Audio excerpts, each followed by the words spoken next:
భగవద్గీత సాంఖ్యయోగం.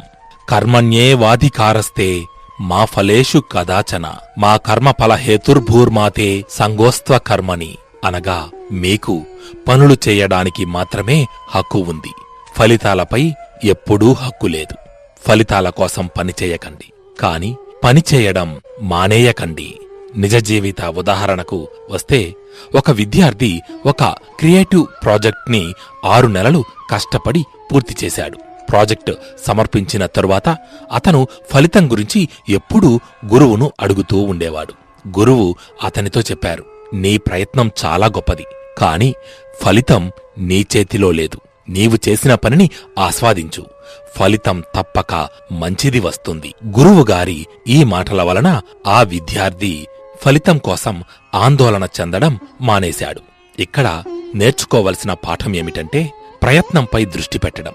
ప్రయత్నాన్ని మనం నియంత్రించగలం, ఫలితాన్ని కాదు. ఇక అనాసక్తి. ఫలితాలతో అంటిపెట్టుకోకుండా పనిచేయడం వలన మనస్సుకు శాంతి లభిస్తుంది. తరువాత కర్తవ్యం వర్సెస్ కోరిక. కర్తవ్యం ముఖ్యం, కోరికలు కాదు. మన దైనందిన జీవితంలో ఈ విషయాన్ని ఎలా అన్వయించుకోవాలో ఓసారి గమనిద్దాం.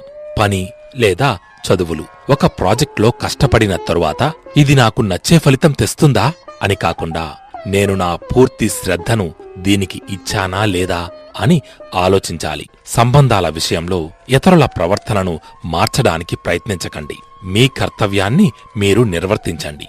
ఆధ్యాత్మికత విషయంలో పూజలు లేదా ధ్యానం చేస్తున్నప్పుడు భగవంతుడు నా కోరికలు తీరుస్తాడా అనే ఆలోచనలు మానేయండి. ఆఖరిగా ఒక్క మాట. ఈ శ్లోకం కర్మయోగం అనగా పని ప్లస్ అనాసక్తి యొక్క సారాన్ని బోధిస్తుంది.